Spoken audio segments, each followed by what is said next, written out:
Hi, guys. Welcome to everyone who has joined us so far. I'll show my face real quick, but then I'll be in and out a little bit. I'm Kimberly Robbins, your RISE chair, and I am super excited about this conversation about diversity and inclusion. We have Mr. Courtney with us, and Courtney McLean is he teaches at OU. Am I correct, Courtney? Yes, And ma'am. he teaches a diversity class there. But I think he's more than that. He speaks it, walks it, talks it. He goes everywhere and speaks about how we can be better in our business and be more diverse, which we know will bring more clients to us. So this is just a regular mingle. We want to have fun. Courtney's going to do a slideshow.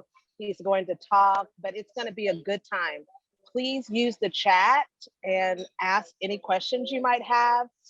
You can also unmute yourself and just or raise your hand or whatever, and I'll be watching that and I'll see if I can stop Courtney and get your questions answered. So I just want to say thank you guys for coming. I'm glad you're here, and let's sit down and learn how to open our eyes and see people with a clearer vision. Go, Courtney. I'm good. All right. So first, good afternoon. Thank you for having me. One thing that I do want to let it be known ASAP, as soon as we get on here, I do not mind you interrupting me. I do not mind you throwing up, the hand on the chat, whatever you need to do to get my attention, because I want this to be full conversation. I do not like just speaking, just unless you want me to do that, which I can do. I have experience in that too. But with this 25 slide PowerPoint, I don't want it to feel like 25 slides. I want us to go through it. I want us to have a discussion, and I want it to be very open, and I want it to be blunt. An issue with a lot of these conversations around diversity and inclusion and unconscious bias is that we're being so politically correct that we're not getting down to the meat of the issues. So I want it to be very much an open dialogue. So I just want to put that out there. I do not mind you interrupting me. Do not mind you getting in the chat. And I know I think Kimberly's going to watch the chat and watch your hands or any questions that you have on a particular slide. I'll slow down and we can dive into it. So who Brad, are you running the slides? Who's running the slides? Tammy is. Okay. All right. So real quick, again, my name is Courtney McLean. And before November 2019, give you quick background on myself. I was in corporate America. So I bounced around from getting my master's. I literally, what was I doing? I was in corporate America for a total of 15 years. I'm an Army national veteran. I'm a four-time published author. I'm a spoken word performer.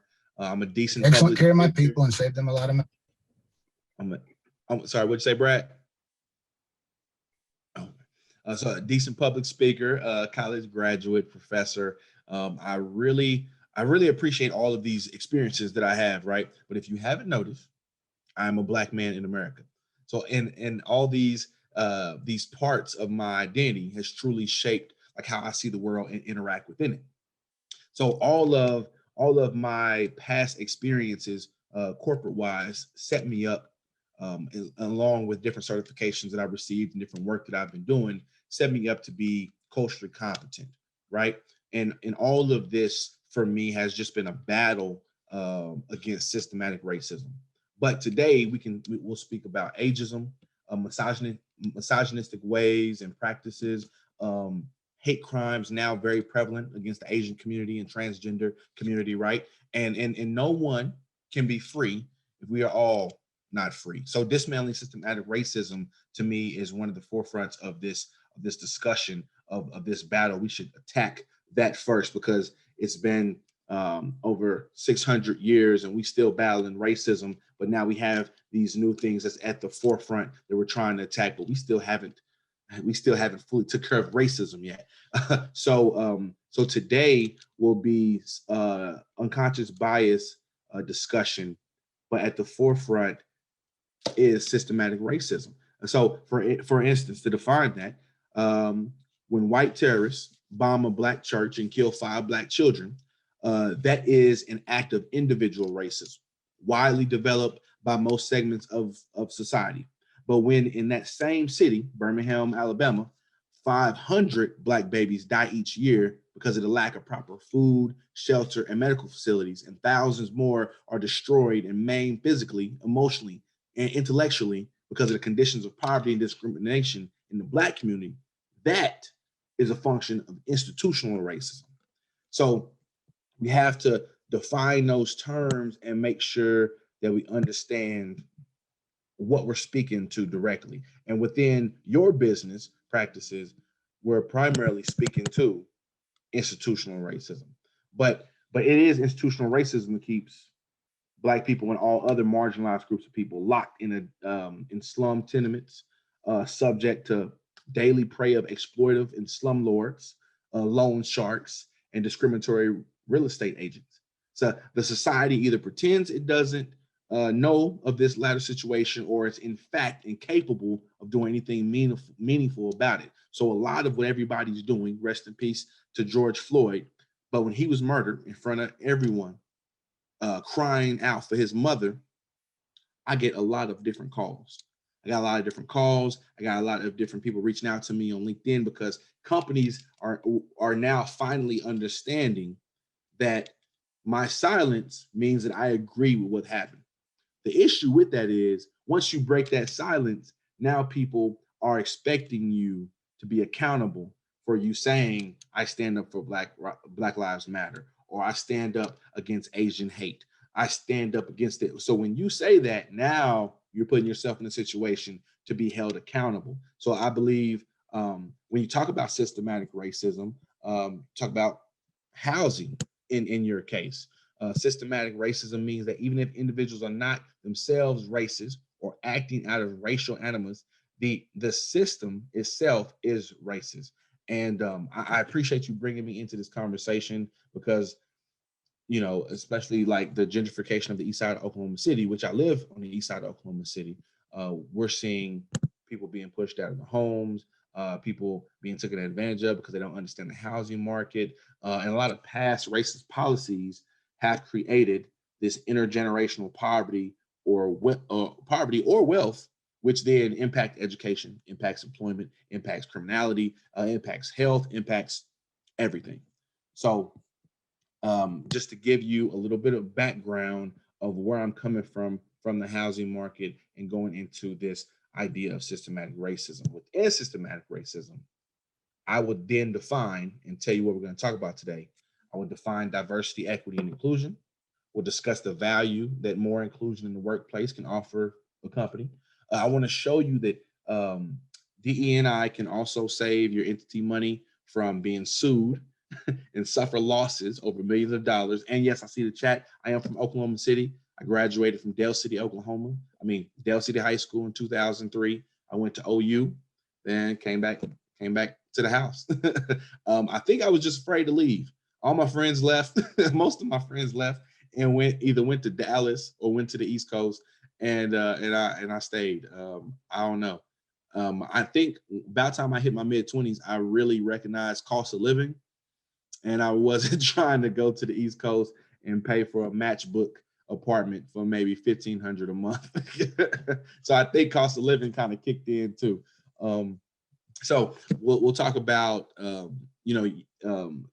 better D&I practices, saving your entity money. We'll discuss importance that a sense of belonging offers all employees, especially those with characteristics outside the mainstream. These are marginalized groups of people, personnel and customers or home buyers. And we'll identify the ways that workplace diversity and inclusion are advanced through specific behaviors that your leaders and employees have to take. But your leadership, I will emphasize that most of this presentation, your leaders have to buy into this for it to actually work. You can go to the first slide, please. On the next slide. All right, so just taking a look at these two pictures. Let's give it about 5 seconds. I just want you to take a look at these two pictures. off top, in your mind, what do you think of these individuals? Don't comment in the chat, just internalize how you feel about these two individuals.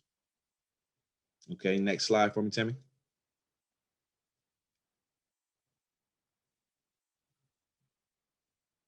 All right, I think you have to click through. All right, Miss May Jamison.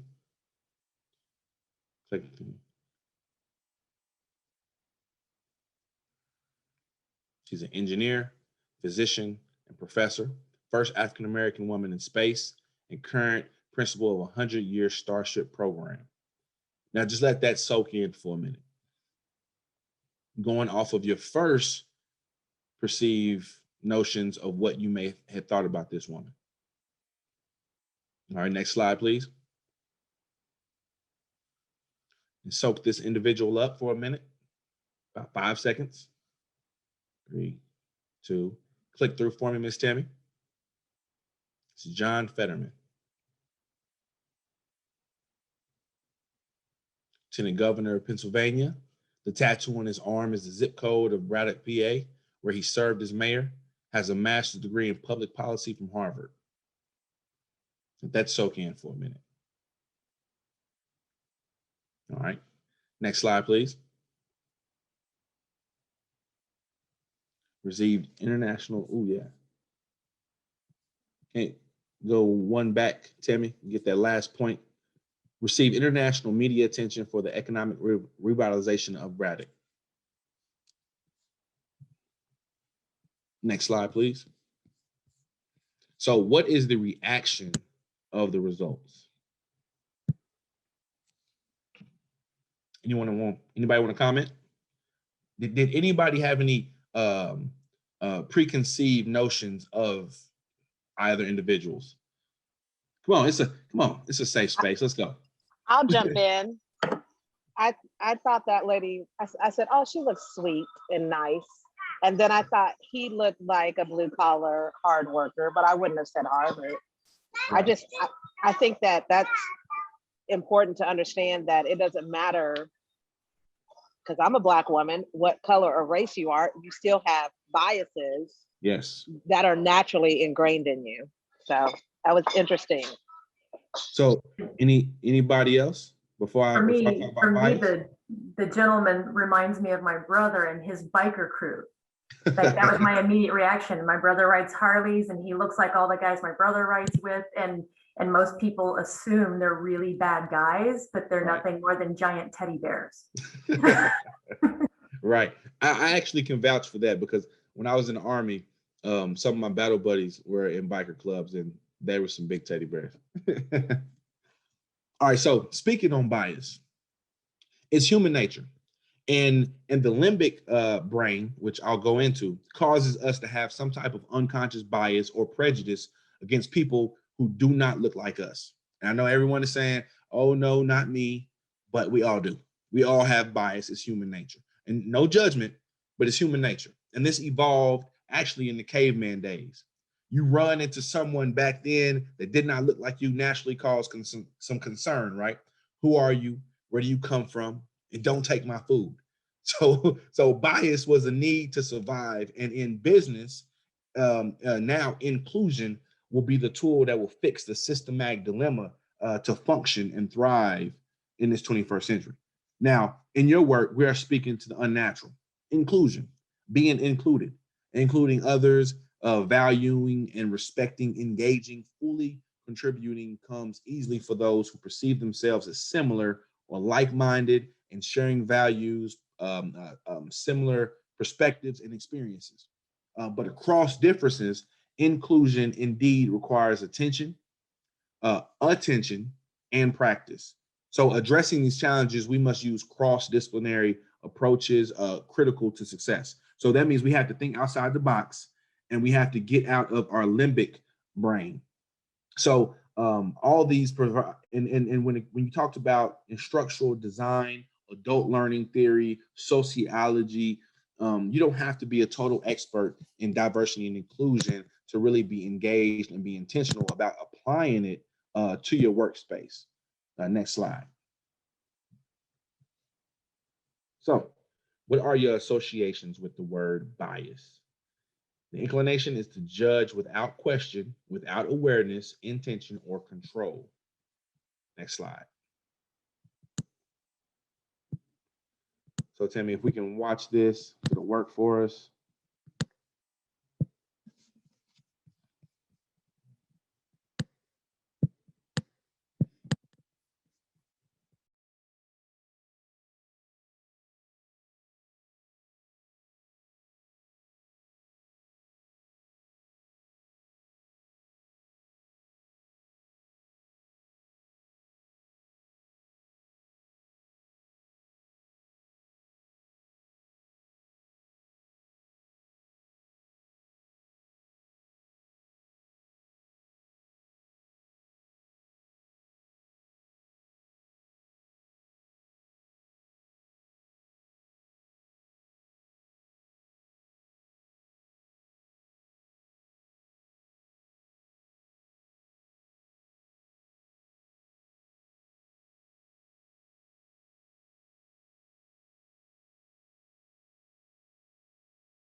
All right.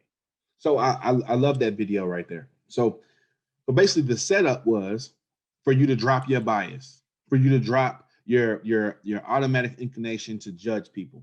So everybody that was coming in that were like, man, those guys look like bad news, look like we might get beat up. I don't want to sit among them.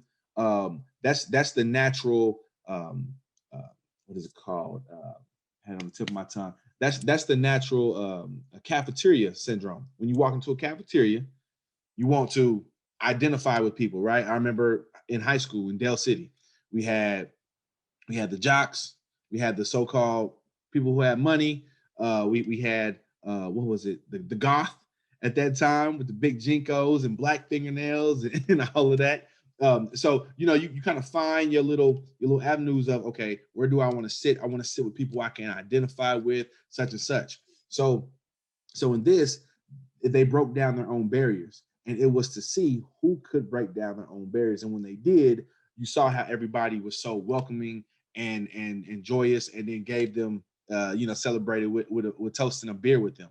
So that gives you a great example of not to keep that limbic part of your brain so at the forefront of your decision making, but to be able to even if you have to just work with another person that does not look anything like you, to be able to understand what the mission is. The mission for those individuals was, I came to watch this movie, and I'm not going to let my bias and me judging people that I don't even know to affect the fact that I just paid for this movie. So I'm going to watch this movie.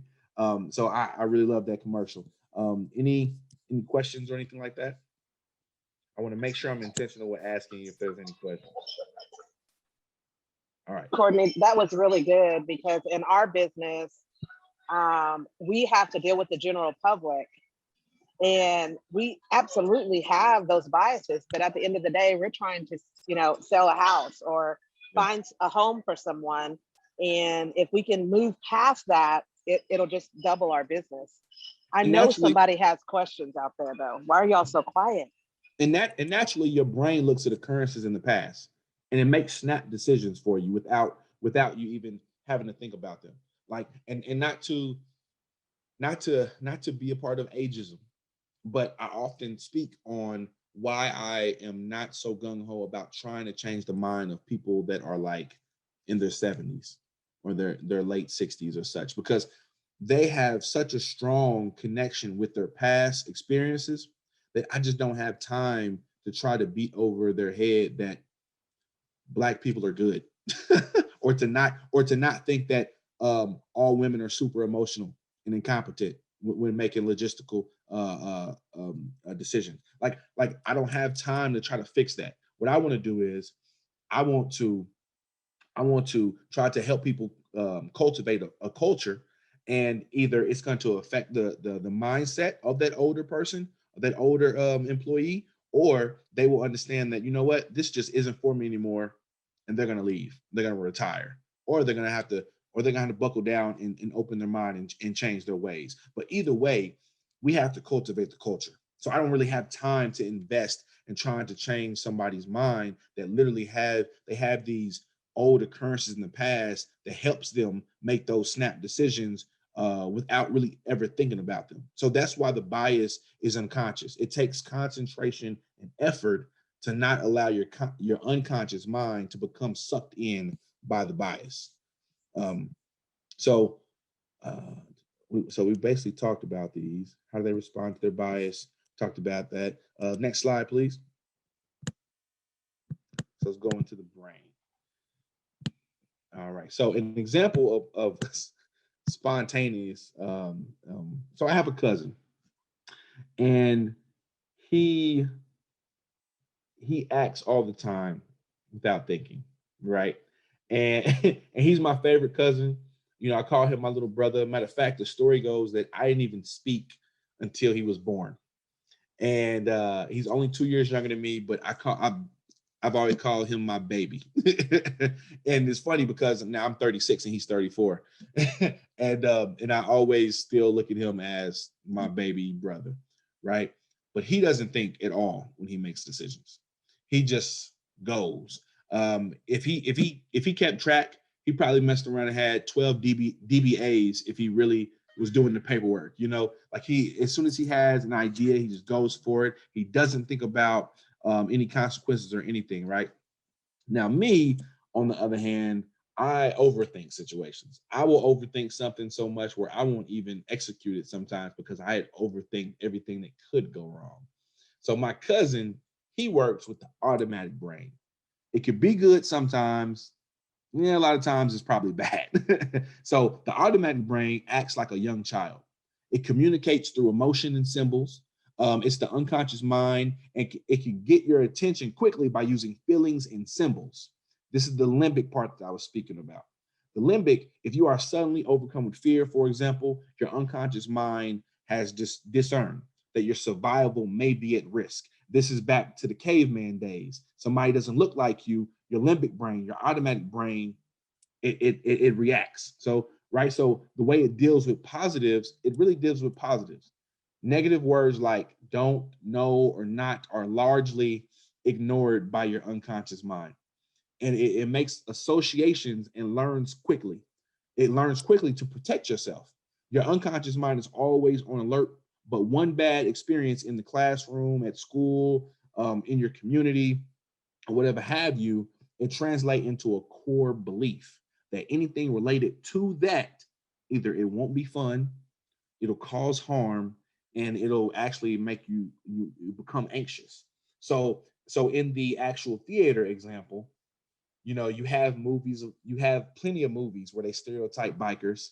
You might have had a situation randomly at a bar where maybe a biker was rude or something like that. So that direct, and for me, it was mainly what I seen in movies. Social engineering, what I really seen in movies. That was my connection with how I felt about bikers before I actually met some in the Army. So that was that was the direct connection that had couples leaving the theater when they just paid for those tickets, because they were dealing with the automatic brain that made them choose that unconscious decision that these people are bad news. So let's leave. Give me one more clip, Tammy. Now, the deliberate brain, and just one more on the automatic brain. So it stores and organizes your memories. It also decides whether to hide unpleasant emotions and trauma from your conscious mind or bring it to the surface so you can deal with it. And a lot of times your automatic brain, it doesn't really want you to deal with it. It just wants you to react to the old stuff. So it will fight anything that appears to be a risk or threat of hurting you and is responsible for basic physical functions, such as breathing, heart rate, and such. So that means that this automatic brain, it doesn't take much to make decisions or whatever, because it's doing basic stuff like breathing. And I hope that none of you out there are in a situation where you have to think to make sure that you're continuing to breathe, right? So you connect that with the automatic, the unconscious of making decisions on people that you do not know. Next click for the deliberate brain.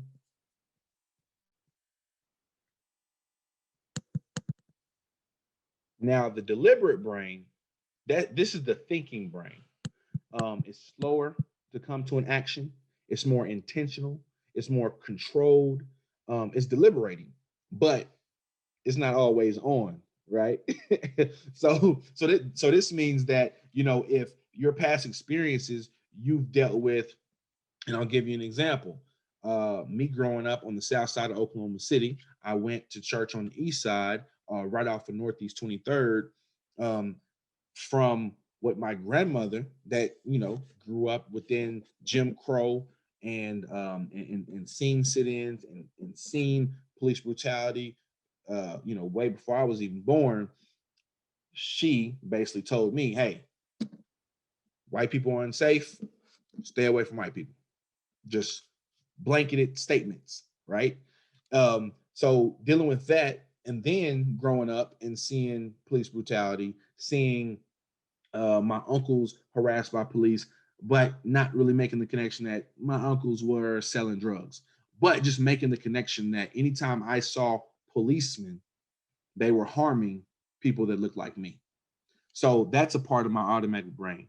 Now, my intentional, controlled, deliberating brain that's not always on is the part of the brain that focuses on, okay, this policeman is a person and has his or her own backstory, his or her own life, his or her own values. So then I have to be intentional with understanding that, and shout out to one of my mentors, Lieutenant Waylon Cubitt, part of the Oklahoma City Police Department.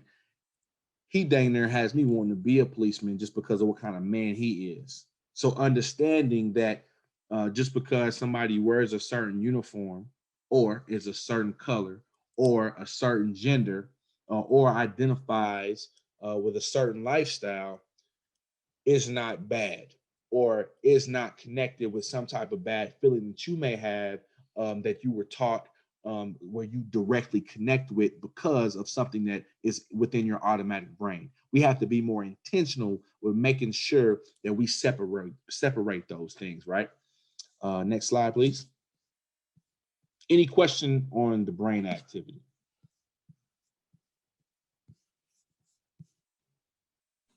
Yes, I do have a question. Curious to know, how do we recognize when we are operating from the automatic brain versus the more deliberate brain?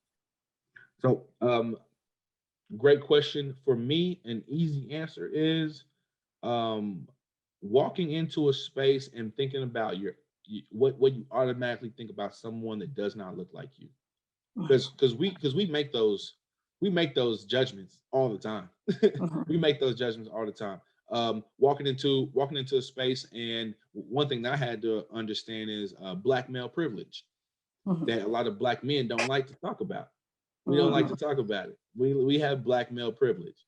A lot of times in our community, we have such privilege that we are the white male of racism, black male in the black community. When it comes to transgender, when it comes to LGBTQ, when it comes to black women, we are the top tier within our community. We have the most testosterone, right? We run the households, right? We make the most money in our community, but outside of our community, we have so much pressure and so much prejudice against us that we turn around and we lash out within our community, and it provides plenty of divisiveness within our community. So when I talk about black male privilege, as a whole other conversation, but to be able to walk into a situation and see that we have those differences without me even understanding what your background is, where you come from, where you got your degree at, if you got your degree at all, understanding your full story, and creating it in my mind before I even speak to you. So that's how we can recognize that we do it so like automatically all the time. We write people's lifestyles and stories before we even speak to them a lot of times, just off of preconceived notions and what they look Right. like. Yeah, that's right. Okay, thank you. Real quick on this one, just taking a look real quick. So we automatically look at. Could you go back for me on Tammy, and then push forward once.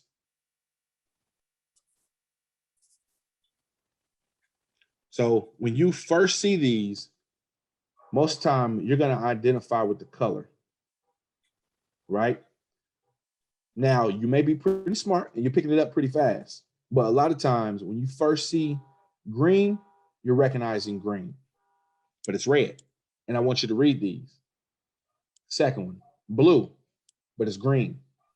Third one, red, but the word is yellow. This is part of your limbic brain. This is part of your automatic brain. That especially in teaching my 5-year-old, helping my 5-year-old read last night, this connected perfectly because we recognize words now. A lot of times as adults, we're kind of not even reading anymore. We kind of just it's just like reference that we know the word because you've seen the word so many times. As a 36-year-old now, when I see something like a big word that I haven't seen in a while, or I'm not familiar with. Hey, Courtney, you might hold on just a second. It's Okay.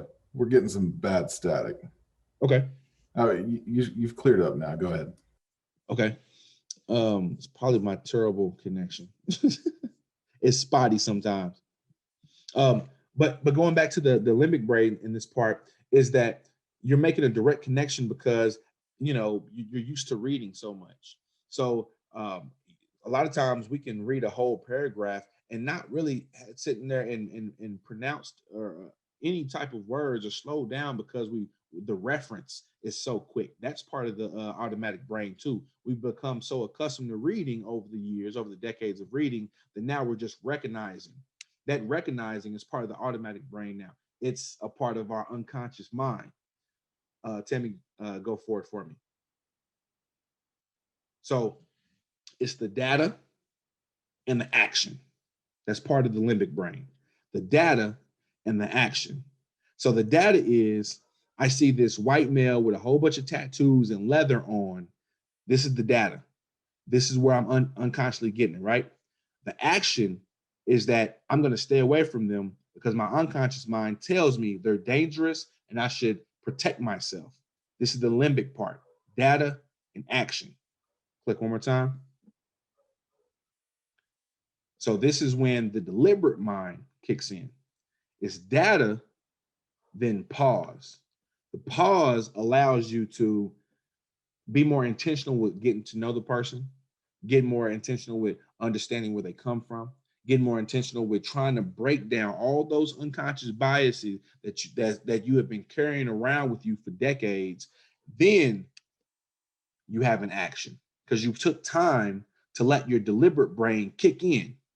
And this comes from training. This doesn't happen overnight. It comes from training. It comes from these dialogues. It comes from multiple discussions. It comes from gaining certifications and knowledge and opening your company up to being culturally aware and culturally competent. It doesn't happen overnight. We have to break down. If you ever heard of the term unlearning racism, that is very much of a real thing. It's not saying that you are intentionally racist, but you may have came up on a lot of racist values that you don't apply to or prescribe to, but at the same time, it may affect unconsciously your decision making, and you don't even know. So it's taking the data.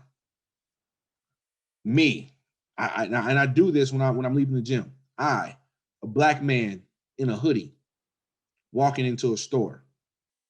Action. He looks dangerous. He looks suspicious. What is he doing? Pause.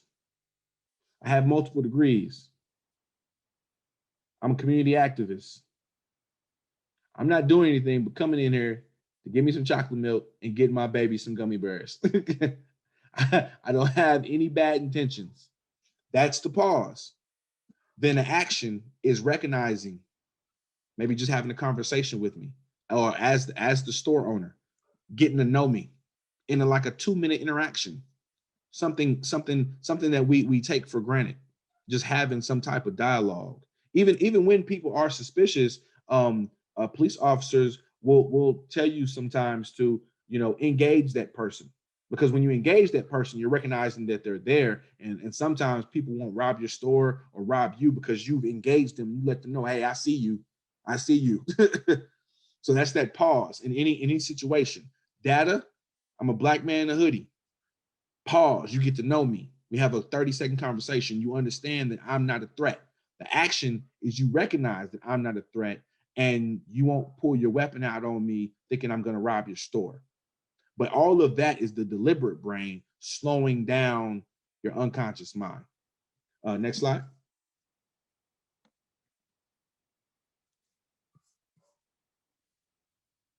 So Courtney, is that Yes. a learned trait? Is that something you have to practice a lot, like slowing down? Yes, definitely. That's why I say, these discussions are very important.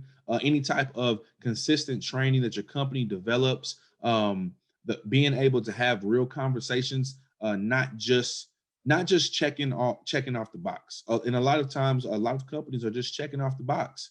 They're having bland conversations. They're creating these diversity councils that really don't speak about anything. They meet once a month. They have bagels and coffee, and they don't really even dig into anything, and they don't create any intentional, impactful efforts or initiatives to really change the culture of the company. Even when you have situations where diversity councils come together and they just sit around and complain every month. What is intentional about complaining if you leave with no action plan? And then you maybe, no one in the room is a subject matter expert, so you don't even bring in somebody on the outside. That's intentional as well. Bringing me to the table is being intentional for you all, because now you recognize that it's some things going on within your company, within your board, within your committee, that you want to expose, unlearn, and retrain, to be able to use with your agents, with your buyers, with your consumers. Use your deliberate brain more often, to create a better, culturally competent task force. Let's go forward. All right. So, what are ways that unconscious bias affects your workplace and realtor practices? We can open this up to discussion. Well, I know one way that it could definitely impact the business of a realtor, because I deal with the professional standards and grievance for realtors, and their unconscious bias could lend them to a fair housing violation. Right. And so like I said earlier, if you don't tap into the times, if you don't take what has been practiced, which is systematic racism, which has been practiced forever, and come into the times, now you are dealing with a consumer base that are, one, they feel like they have more of a voice. One, it's more policies being created, so they can defend themselves, and then you'll put yourself in a situation where legal action can be taken against you, your agency as well. So all in all, even if you don't believe in breaking down these biases and breaking down systematic racism, I know you believe in protecting your money. So at the end of the day, if you have a personnel problem where they don't want to change the culture, everybody's not a good person. Everybody doesn't have a sense of belonging in mind. That's fine. But if your leadership has it in mind, if your leadership has cultural competency in mind, if your leadership has in mind that they want to change how agencies are doing business and opening it up to be more diverse and inclusive and equity within your buyers, if they have it in mind, then everybody else has to fall in line, even if they care or not, because they know that they have real repercussions if they do not. So that's one thing about making real change too. It has to be it has to be so intentional that people understand that if I do not adhere to these things, there are repercussions and consequences for my actions or my lack thereof. Next slide, please.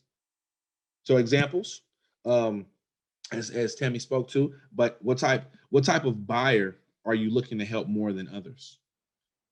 I use this in a recruiting example. If I'm a part of an engineer department and I work for, let's say, Tinker Air Force Base or Boeing or something like that. So naturally, I'm an engineer. I have an engineer degree. Let's say I go to colleges and I go to high schools. I'm looking naturally for people that are interested in engineering. It's just automatic. It's similar to the cafeteria situation. You're automatically looking for people that look like you, or have very similar interests. So, um, so if you, so if you approach these things and you don't, well, if you don't attack them, then you don't break them down. So I've seen a lot of times where a recruiter that necessarily isn't recruiting for engineering will go to a school, recruit all engineer focused students, and not focus on anybody that's that wants to get into business, that wants to get into arts and science, that wants to get into journalism, anything like that. And you know, none to their fault, but it's just natural human nature. So thinking about what type of buyer are you looking to help more than others? I saw in the chat, you don't see too much bias in Oklahoma. Oh, well, then either you're very lucky or you're not looking hard enough. And I say that respectfully, but this being a red state, oh, the bias is so strong in Oklahoma. Um, the bias is so strong, especially when you talk about anything focused on engineering, oil, um, aerospace. You see it in the dynamics of leadership. You can just look at a board and see all middle-aged white men in most of these environments. That's bias in itself. And when you talk about policies, and not to get too political, but you see the policies being passed. Most of the policies are still reflecting the interests of middle-aged, affluent white men. That's bias, and it's, I don't know. You could just Google it, like you can see the policies spread throughout the political realm in Oklahoma. It's pretty thick. It's pretty thick. We have a lot of work to do in Oklahoma. Opportunity zone legislations, government programming, reduced tax breaks. Who do you find yourself explaining these benefits to more? One thing that I used to see when I was working for a credit union, I would see, um, well, have family in those professions, no issues there. Well, I would say good for you. I would just say good for you. I know plenty of women, white women, um, Black men, Hispanic women, Asian Americans that would say that would battle you on that. So I don't really, from my experience and others, I would say that you are in the minority of that thought process. Who does gentrification of areas assist? So speaking directly to gentrification, let me see. Oh yeah. You saying you are of color? Well, I think we throw that out there too much.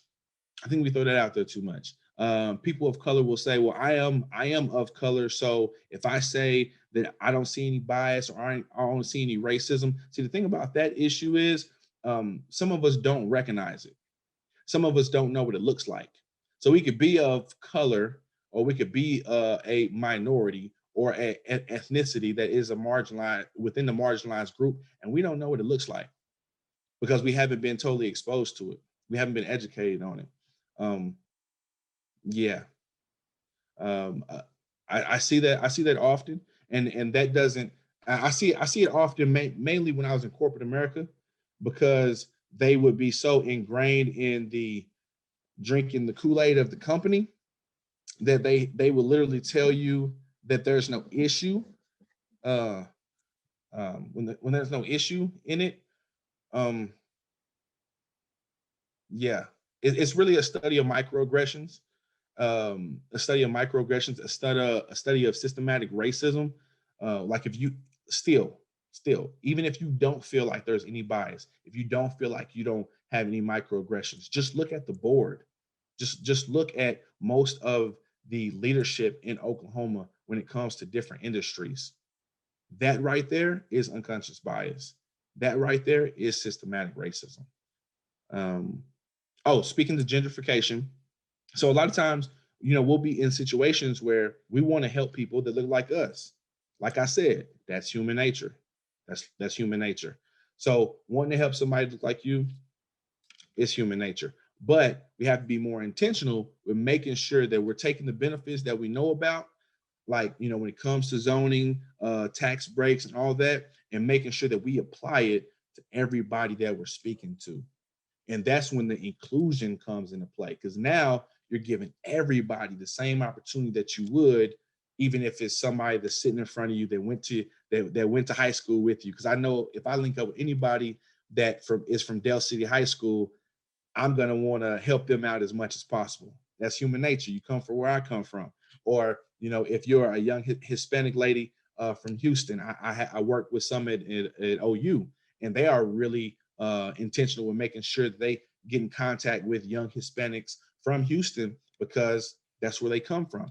Human nature. But in this sense, I'm not telling you to change what you do, because all of you are subject matter experts. Just apply inclusion to all the every aspect of your daily routines. So that's not changing everything that you're doing, because a lot of times when you put these on personnel, they're like, oh, he's asking me to do a lot more than what I already do. I already got a lot on my plate. That's not what this is about. It's just about looking at who you're already helping and just widen the span, or taking the benefits and all the information that you know and making sure that you're being intentional with giving it to everybody that you come across. Let's go next slide, please. So diversity was not really a problem for big business until recently. So, and you can check this out with Forbes. Until about 2013, 2014, big business really didn't care too much about diversity. And I use that word a little loosely, and we'll get into the definitions, but they didn't care about diversity so much because they didn't see how it affected their bottom line. But it fuels innovation. It provides customer insight.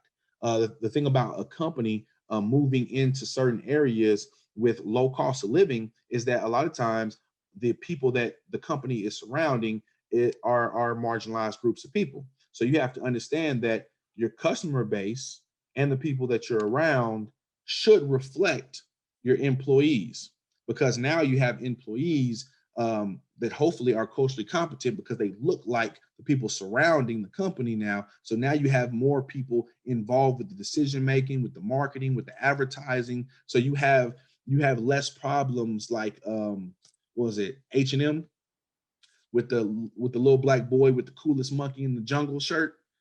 You don't have those type of issues. There's less of those type of issues when you involve more culturally competent people in the room to help make those advertising type of decisions. It improves internal morale. So when you're more diverse and when you're more inclusive, you involve the decision making of your personnel. So it's not just going to the top level and you're making decisions for all the worker bees. Now the worker bees have a lot of input on what's going on from the top down. And that, that really controls a retention, personnel overturn. It affects all that, because when you have a lot of personnel quitting, then you have to retrain. Then you have to, if you got any HR specialists out there, then you know how the benefits shift when you have to provide it to a brand new employee. That saves you a lot of money when you just simply keep your employees feeling valued and feeling important where they have a say. If you already keep them here, you don't have to worry about bringing in new people and then retraining them and everything like that if you have the morale of your current employees high. Fosters improved turnover, like I said, and effectively mirrors your customer base, which like we just talked about. Whoever is your primary customer base, that's one thing that you need to think about when it comes to representation. Representation is so important in your field, in higher education, or whatever have you. The thing about it is, if you as a agent, and you might own multiple properties, you might be speaking that into your customer base, and you're speaking about owning properties and such. But if you only have agents that look a certain way or have a certain background, then if you don't see it, you don't believe it. And that comes from students, that comes from anybody trying to acquire a higher level of success. It's a little frustrating. It's a little harder to see when you don't see anybody up there that looks like you. And that's business owners, that's homeowners, that's educators, that's board members, that's CFOs in different companies. If I come in as an intern, and this is young Courtney McLean, a young Black junior at OU, and I come into a company as an intern, and I look at the board, I look at the CFOs, I look at everybody that's running everything in leadership, and none of them look like me. That makes me feel like it's not possible.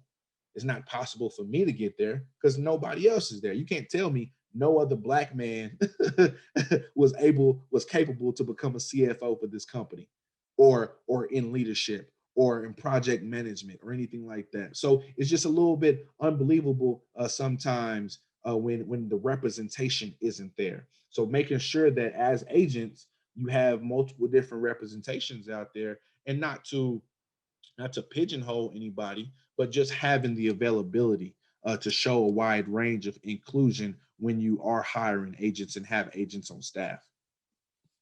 Next slide, please. So equity over diversity. This is the limbic part of the brain is made to see outsiders as threats, right? So we are still suffering from this trait since the days of the caveman, but our brain is set up to care about such as being treated fairly, obtaining similar rewards for similar work performed, and we have not reached this in business and many institutions, even in 2021. Equity is categorized as a core need, though. So everybody can understand that it's a need for someone to feel appreciated, right? So you may not be able to tap into somebody else's feeling of, hey, these people here don't feel like they have a sense of belonging within the company. But if you tap into that particular person feeling like their word means something, then you tap into a whole different conversation, because now you're making it relatable to them. And that's very important when you're speaking to any leadership. When you're trying to talk about diversity and inclusion efforts, you have to make it relatable to anybody. If you're trying to sell anything, and basically right now you're trying to sell this to leadership. Leadership has to buy in. And I remember when they used to tell us this in the Army, and I always used to tell my leadership, that's not true. When they tell you that the lower enlisted, their word and their opinion is as important as captains and generals. Come on now. Nobody's listening to a fuzzy. Nobody's listening to a private. It's just not true. The way of the world, it doesn't work like that. So to be more intentional with going down and sitting to a lower level agent, or sitting with someone that may not have the credit score, may not have the capital, and for you to pour into that person and let them know that, look, we want you as a buyer, we need you as a buyer, but these are the benefits to help you. These are the tax breaks that we need you to have. These are the different things that's going on to get you to become a buyer. That's showing equity and inclusion in your realty in the buying process. But you have to be more intentional with that, and you have to leave the limbic part of the brain out of it and seeing those people as outsiders or threats. Because honestly, we don't work with people that we see as threats. for the most part. You know, you're if you see someone as a threat and you're still working with them, you're just a special type of person. Most people are not doing that. You know, you have to be able to open your mind and be more intentional and culturally competent to engage with people that do not look like you, do not come from where you come from, and still be able to recognize their equity. That because everyone has a core need for equity, but are we intentional about making sure that everyone that we deal with, that we respect their equity? Last quote down here is, diversity is where everyone is invited to the party. Equity means that everyone gets to contribute to the playlist, and inclusion means that everyone has the opportunity to dance. You know, I use my barbecue example of, I can invite everybody on this call over my house for a barbecue, right? But when you come to my house, I make you feel like a stranger. I feed you something that you don't even want. You ask for something, you ask for something to drink, and I send it over to you, and you don't even maybe you don't even like soda, or you're not even an alcohol drinker. I haven't invested in the equity of you, you know, and that's an issue of, yes, we can have diversity in any company, but the diversity, we call it, it's a sexy word, it's a buzzword nowadays. Diversity just looks good on your company website. A range of different people, a range of different colors and different genders, all on your website, right?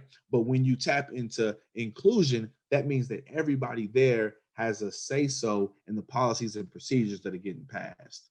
That's when you tap into something deeper than just showing different colors and different genders on your website, on your page. Next slide. So the benefits of inclusion isn't just good public relations. It benefits the company, the bottom line. Employees who feel valued are more productive. They're more likely to show initiative because they feel invested in the actual company and the actual work. In addition, diverse employees bring with them different perspectives, and we know this. We know this. You sit in a room with different people that don't look like you, from different walks of life, and you can literally talk about anything with a different perspective. How you see the news, how you see zoning laws, how you see prospective buyers, how you watch what was it, the Golden State and Laker game last night. Like, it's so many different walks of life and different perspectives. You can literally speak on anything with a different perspective with a room full of diverse candidates. So you know, we've all seen that. Let me see. So they see problems from different angles and can offer unique approaches to problem solving and brainstorming sessions. The issue is, we're not. I'm not saying, and I don't think any of my partners in diversity and inclusion would say that you have a room full of like-minded people and they can't get the job done. Obviously, they can get the job done because it's been happening uh, uh, for decades, right? For hundreds of years. But at the same time, now things are changing where these marginalized groups of people, they need to be represented. They haven't been represented, and they need to be represented because, to be honest, they're your biggest customer base. So to even improve, and you can check Forbes, to improve sales, and the biggest companies that are the most profitable have a diverse and inclusive employee standpoint because they understand their customer base. Now, the dangers of ignoring inclusion: employees who don't feel included easily become depressed. And honestly, I've been a depressed employee. You become withdrawn. You make any excuse not to show up, even if you are executing at your work. It's not the best it could be. So the quality of the work may suffer. The rate of absenteeism may increase, which in turn costs the company money. So at the end of the day, when you're talking diversity, equity, inclusion, especially to leadership, you have to translate all of this to the bottom line, because like I said, everybody doesn't show empathy for a sense of belonging and such. But when you talk about the bottom line, everybody wants to make the profit. Everybody wants to make the money at the end of the day. So when you talk about diversity and inclusion initiatives to your leadership, you have to transfer everything over to the bottom line. How does the retention? How does the sense of belonging? How does including personnel on making policy changes? How does all of that affect the bottom line? Now, if these undervalued people that's showing a drag in productivity, if they leave their jobs because they feel undervalued, the company incur costs of severance packages, the outlay to hire and train replacements, like I spoke to earlier, and the loss of productivity, because now you have to slow everything down to train up the new people. So when we talk about a path to inclusion, so how do we get there? How do we get there? First thing, next slide, please.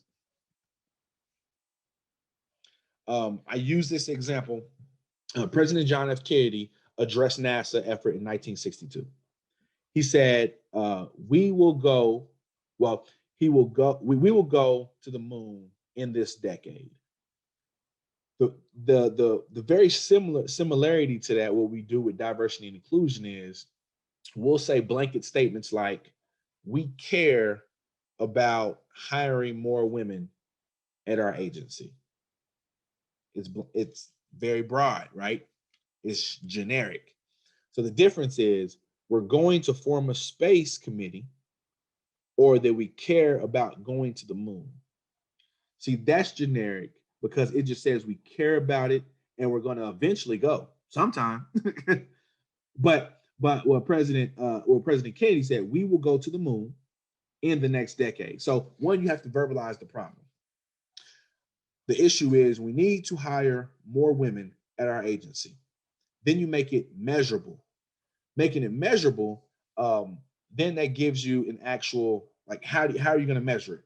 And anybody out there good with numbers, you can create a quantitative measure that connects with your SWOT analysis, however fancy you want to do it, but you make it measurable. So it keeps you accountable. You verbalize the problem, you make it measurable, then you give it time bound. Now, what President Kennedy said was, we're going to do it in the next decade. So what makes it real is, giving you another example, we care about diversity hiring, and we value marginalized people here at this company or institution. That's vague. It doesn't, it verbalizes, it doesn't make it measurable, and it doesn't give you a time. So it's not making you accountable at all. A lot of policies are written like this that's directed to marginalized groups of people to just check it off, right? So it should be, we will achieve racial and gender equity in our hiring process in 3 years. See, the issue with the blanket statement was saying that we want to hire more qualified people. The issue with that, Miss Lisa, is that depending on who's doing the hiring and who's doing the recruiting, their limbic part of their brain is going to connect quicker with people that look like them with similar backgrounds. And that's, research will tell you that all day, that people that look like you with similar backgrounds, that's who you're going to connect with in a recruiting atmosphere. Now, you can say I'm blanketing others, but you can simply just do the research yourself. And matter of fact, I'll follow up with Tammy with some research from TED Talks to books. I'll provide it all to you, Tammy, after this. But it's America that we live in. It's America that we live in. But we will achieve racial and gender equity in our hiring process in 3 years. What that's saying is that we're not just going to hire anybody that fits this particular ethnicity, but we will have an open mind that now our recruiting, maybe we'll go into underserved communities and find the people in these underserved communities that probably we have our company within that community.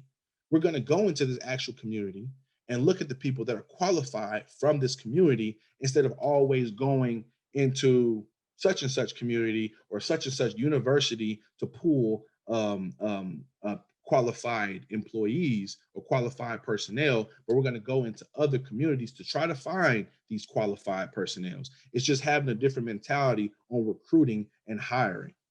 But that verbalizes the issue, that makes it measurable, and it puts a time stamp on it. In 3 years, we will fix this process. Next slide, please.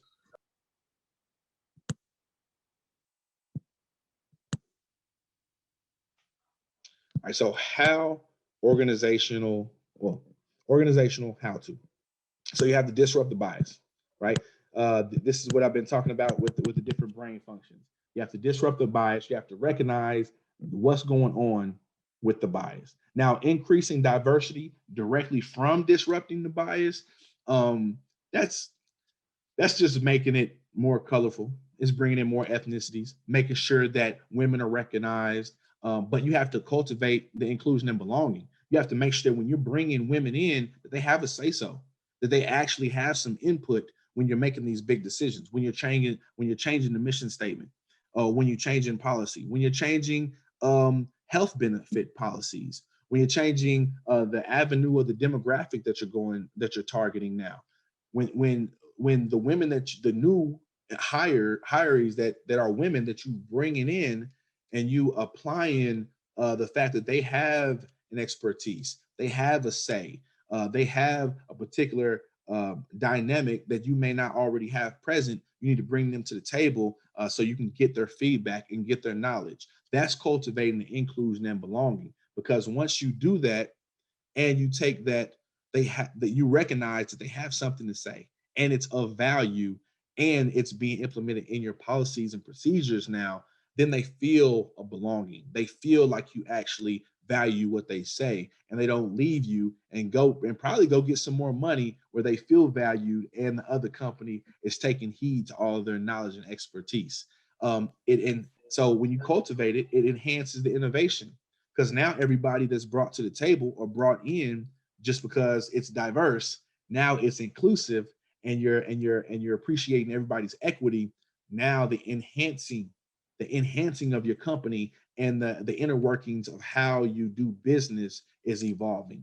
And that is how you achieve the organizational results, because now you're gonna understand your customer base better. You're gonna have a broader range of scope when you're talking about your agents' activities, your hiring processes, the policies and the benefits that you're pushing to everyone. That overall expands it all. Next slide, please.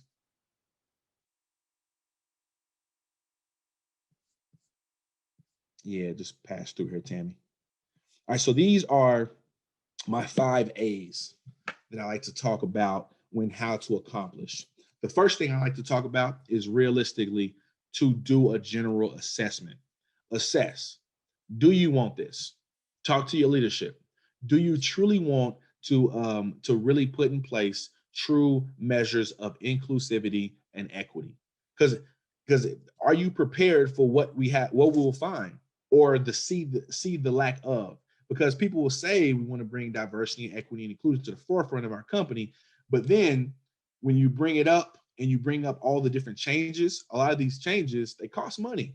They cost money to bring in people. They cost money to change how you're to initiate and improve module training annually. It costs money to have big employee meetings where you're diving into different subjects with different subject matter experts coming in. It costs money to do all of this. If you want to get your agents caught up and up to speed with different certifications, it costs money to do all of that. So a lot of times, leadership will say they want something, and then when you bring to the forefront of what it takes to accomplish, then everybody knows that, interest will show if you really want to spend the money. If you're really interested in it, you'll pour into it. So Courtney, I have to kind of stop you there. No. So, because we've gone over our time, and I didn't want to take up too much time, even though it was so good, I couldn't even stop you. Yeah, because I was looking for it.